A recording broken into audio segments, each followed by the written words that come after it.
പിതാവിനും പുത്രനും പരിശുദ്ധാത്മാവിനും സ്തുതി, ആദിയിലെ പോലെ ഇപ്പോഴും എപ്പോഴും എന്നേക്കും ആമീൻ. മാറാനാത്ത യൂട്യൂബ് ചാനലിലൂടെ ദൈവവചനം കേൾക്കുന്ന എല്ലാ പ്രിയപ്പെട്ടവർക്കും ക്രിസ്തു യേശുവിൻ്റെ നാമത്തിൽ സ്നേഹവന്ദനം നിങ്ങളെ മുന്നമേ അറിയിക്കുകയാണ്. ഒത്തിരി സ്നേഹത്തോടെ, ഒത്തിരി ബഹുമാനത്തോടെ നിങ്ങളെല്ലാവരെയും ഒരിക്കൽ കൂടെ ശുശ്രൂഷയിലേക്ക് സ്വാഗതം ചെയ്യുന്നു. വിശ്വാസത്താൽ നീതിമാൻ ജീവിക്കുമെന്ന വചനത്തെക്കുറിച്ചാണ് നമ്മൾ കേട്ടുകൊണ്ടിരുന്നത്. വിശ്വാസമെന്ന ആ പരിപൂർണത നമുക്ക് ഇല്ലെങ്കിൽ നമ്മൾ തകർന്നു പോകും എന്ന് നമ്മൾ ചിന്തിച്ചു. പൗലോസിലെ പറഞ്ഞ പോലെ ഞങ്ങൾ വിശ്വാസത്താലാണ് നയിക്കപ്പെടുന്നത് എന്ന് നമ്മൾ ധ്യാനിച്ചു. പ്രിയമുള്ളവരെ, ഇന്നും നമ്മൾ വിശ്വാസത്തെക്കുറിച്ചാണ് ധ്യാനിക്കുന്ന. ഒരു വാക്ക് പ്രാർത്ഥിച്ച് ആരംഭിക്കാം. നിത്യനും വാഴ്ത്തപ്പെട്ടവരുമായ ഞങ്ങളുടെ സ്വർഗീയ പിതാവേ, ഈ നല്ല സമയത്തിനായി ഞങ്ങൾ നന്ദിയോടെ നിന്നെ സ്തുതിക്കുന്നു, സ്തോത്രം ചെയ്യുന്നു, മഹത്വപ്പെടുത്തുന്നു. തിരുരക്തത്താൽ ഞങ്ങളെ കഴുകണമേ. ഇന്നത്തെ ശുശ്രൂഷ ഏറെ അനുഗ്രഹപ്രദമായി തീരുവാൻ പരിശുദ്ധാത്മാവിനാൽ ഞങ്ങൾ നയിക്കപ്പെടട്ടെ എന്ന് പ്രാർത്ഥിക്കുന്നു. എല്ലാ നന്മകളാലും ഐശ്വര്യങ്ങളാലും നിറയ്ക്കണമേ.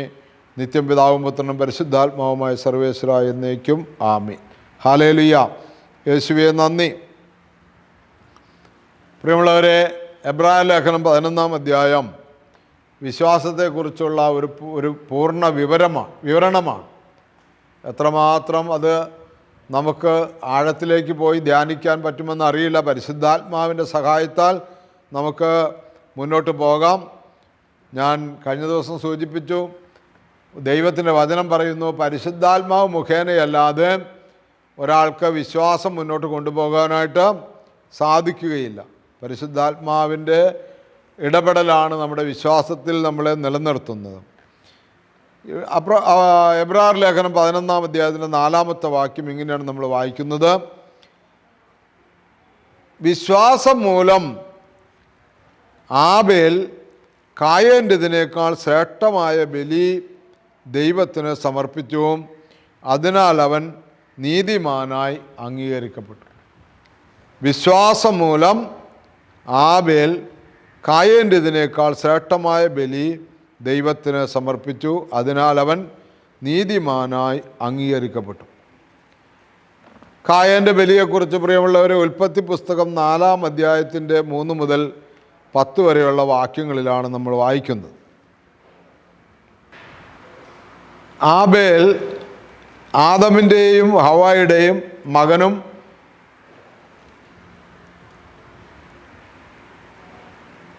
ആട്ടിടയനുമായിരുന്നു എന്നാണ് ഉൽപ്പത്തി പുസ്തകം പറയുന്നത്. അവൻ്റെ സഹോദരൻ ജ്യേഷ്ഠൻ കായേൻ. ആബേൽ ആട്ടിടയനും കായേൻ കൃഷിക്കാരനുമായിരുന്നു. ഒരിക്കൽ കായേൻ തൻ്റെ വിളവിൽ ഒരു ഭാഗം കർത്താവിന് കാഴ്ച സമർപ്പിച്ചു. ആബേൽ തൻ്റെ ആട്ടിൻകൂട്ടത്തിൽ കടിഞ്ഞൂൽ കുഞ്ഞുങ്ങളെ എടുത്ത് അവയുടെ കൊഴുപ്പുള്ള ഭാഗങ്ങൾ അവിടത്തേക്ക് കാഴ്ചവെച്ചു. ആബേലിലും അവൻ്റെ കാഴ്ച വസ്തുക്കളിലും അവിടുന്ന് പ്രസാദിച്ചു. എന്നാൽ കായേനിലും അവൻ്റെ കാഴ്ച വസ്തുക്കളിലും അവിടുന്ന് പ്രസാദിച്ചില്ല. അപ്പോൾ ഈ ഭാഗത്തെയാണ് പൗലോസ് ശ്ലീഹ എബ്രായ ലേഖനം 11-4 പറയുന്നത്: കായേൻ വിശ്വാസത്താൽ, ആബേൽ വിശ്വാസത്താൽ കായേൻ്റെതിനേക്കാൾ ശ്രേഷ്ഠമായ ബലി ദൈവത്തിന് സമർപ്പിച്ചു. കായേൻ ദൈവത്തിന് ബലി സമർപ്പിച്ചു, പക്ഷെ വിശ്വാസം ഉണ്ടായില്ല. ഇന്ന് പല ആളുകളുടെയും ബലിയർപ്പണം ഈ രീതിയിലാണ്.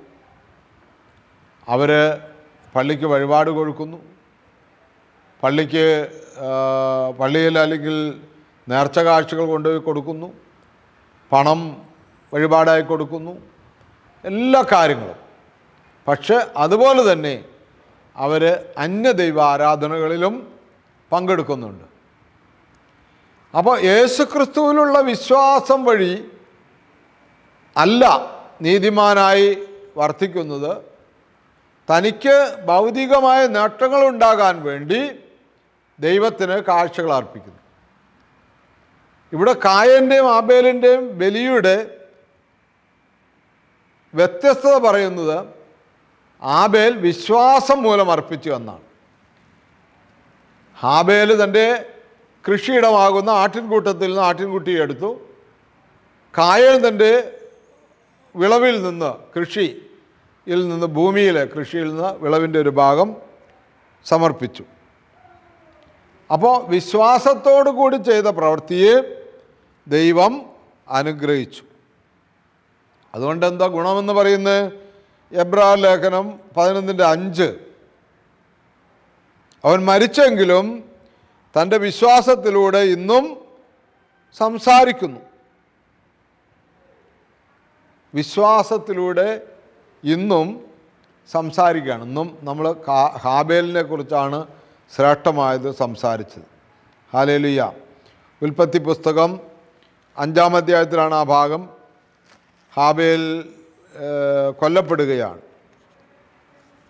കായൻ വയലിലേക്ക് കൊണ്ടുപോയി സഹോദരനെ കൊല്ലുന്ന ഭാഗമൊക്കെ നമുക്കറിയാം.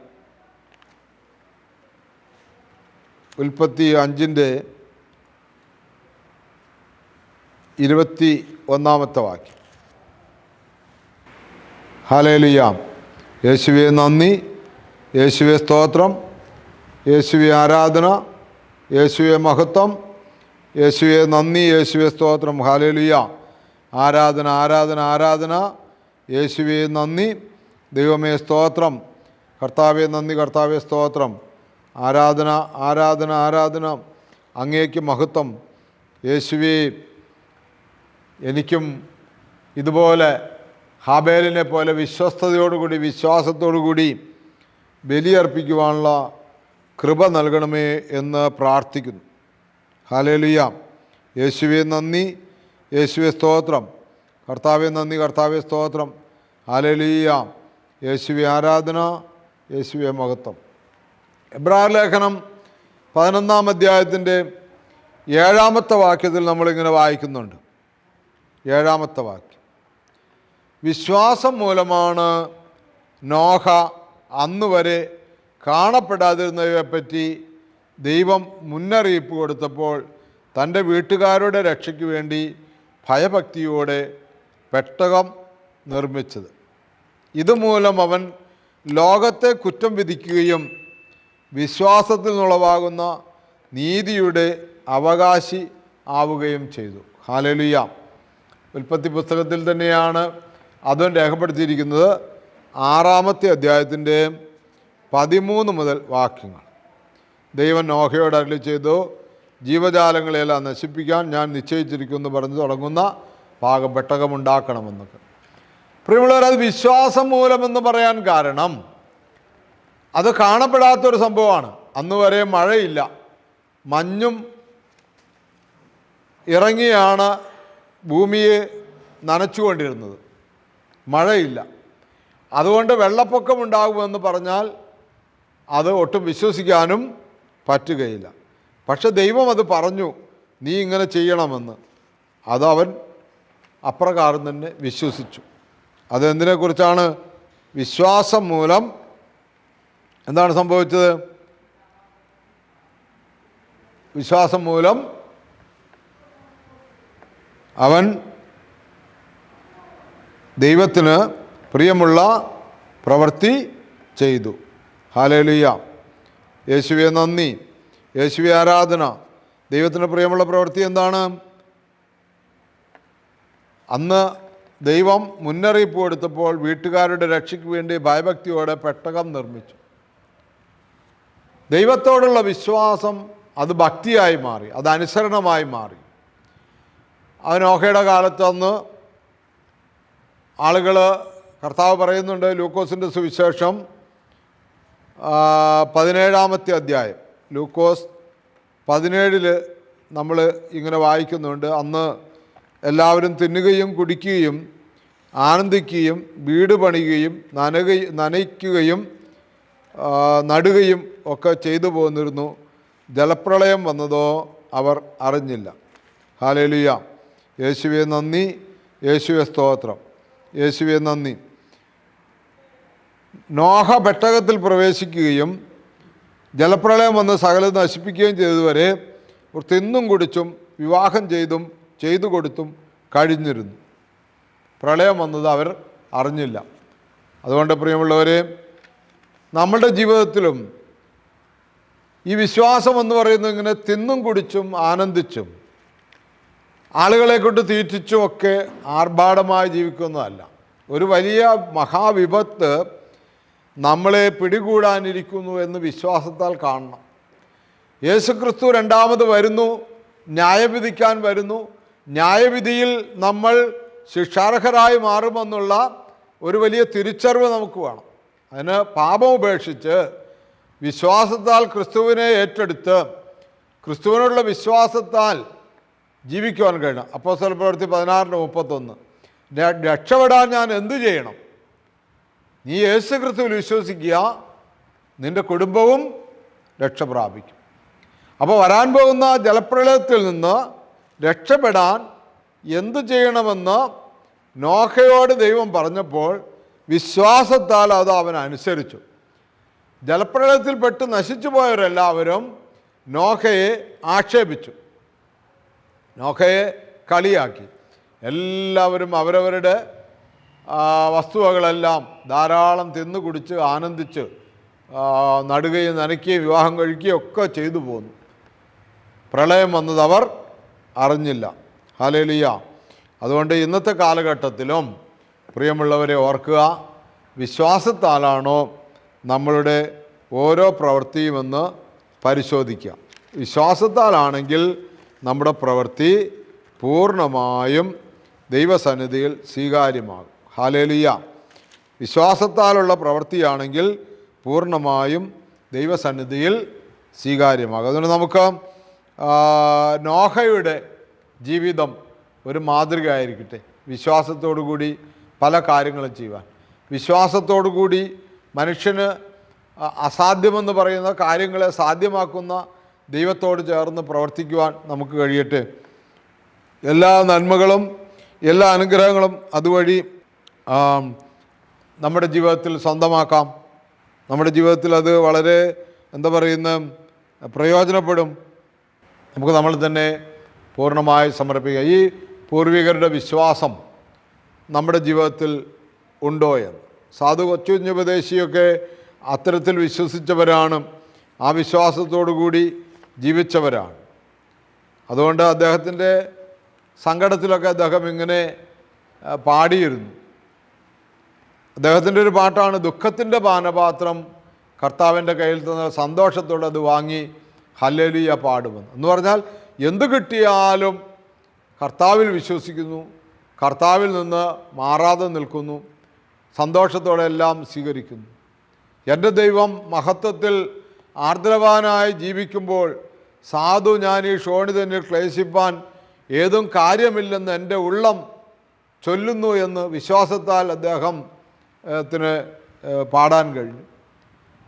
വൈഷമ്യമുള്ളേതൊകുന്നും കരകേറി നടകൊള്ളുവാൻ രക്ഷകനൻ കാലുകൾക്കു വേഗമായി തീർന്നൻ പാതയിൽ ഞാൻ മാനിനെ പോലോടിടും. ഏത് വലിയ പ്രശ്നങ്ങളും വിശ്വാസത്താൽ തരണം ചെയ്യാൻ കഴിയുമെന്ന് അദ്ദേഹത്തിൻ്റെ ഈരടികളിൽ നിന്ന് നമുക്ക് മനസ്സിലായി. ഏത് കുന്നും ഹബക്കൂക്ക് പ്രവാചകൻ്റെ പുസ്തകത്തിൽ നിന്നുള്ള വചനം വെച്ച് അദ്ദേഹം പറയുകയാണ്, ഏത് പ്രതിസന്ധിയെയും നേരിടാൻ എൻ്റെ കാലുകൾക്ക് വേഗമായി തീർന്ന ഒരു ദൈവത്തിൻ്റെ ശക്തി, ഏത് കുന്നും കരകയറാൻ, ഏത് പ്രതിസന്ധിയെയും തളരാതെ നടന്നു മുന്നേറുവാൻ കർത്താവിൻ്റെ കൂടെയുണ്ടെന്നുള്ള ആ പ്രത്യാശ, വിശ്വാസം ഈ വിശുദ്ധന്മാർക്കൊക്കെ ഉണ്ടായിരുന്നു. നമുക്കും ഉണ്ടാകാൻ വേണ്ടി വിശ്വാസം വർദ്ധിപ്പിക്കണമേ എന്ന് പ്രാർത്ഥിക്കാം.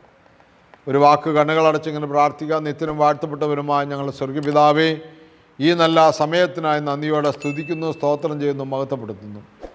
തിരക്തത്താൽ ഞങ്ങളെ കഴുകണമേ, വിശുദ്ധീകരിക്കണമേ. എല്ലാ നന്മകളാലും അനുഗ്രഹങ്ങളാലും ഐശ്വര്യങ്ങളാലും നിറയ്ക്കണമേ. പരിശുദ്ധ അമ്മേ ദൈവമാതാവേ, നിങ്ങൾ അനുഭവിച്ച കൃപാവരങ്ങളും വിശ്വാസ തീക്ഷ്ണതയും ഞങ്ങളിലും രൂപപ്പെടുവാൻ പരിശുദ്ധാത്മാവ് ഞങ്ങളെ സഹായിക്കുന്നതിനും ഞങ്ങൾക്ക് വേണ്ടി പ്രാർത്ഥിക്കണമേ. സകല വിശുദ്ധന്മാരെ ശുദ്ധിമതികളെ പ്രാർത്ഥിക്കണമേ. നിത്യം പിതാവും പുത്രനും പരിശുദ്ധാത്മാവുമായ സർവേശ്വരായ എന്നേക്കും ആമേൻ. ഹല്ലേലൂയ. യേശുവേ നന്ദി, യേശുവേ സ്തുതി.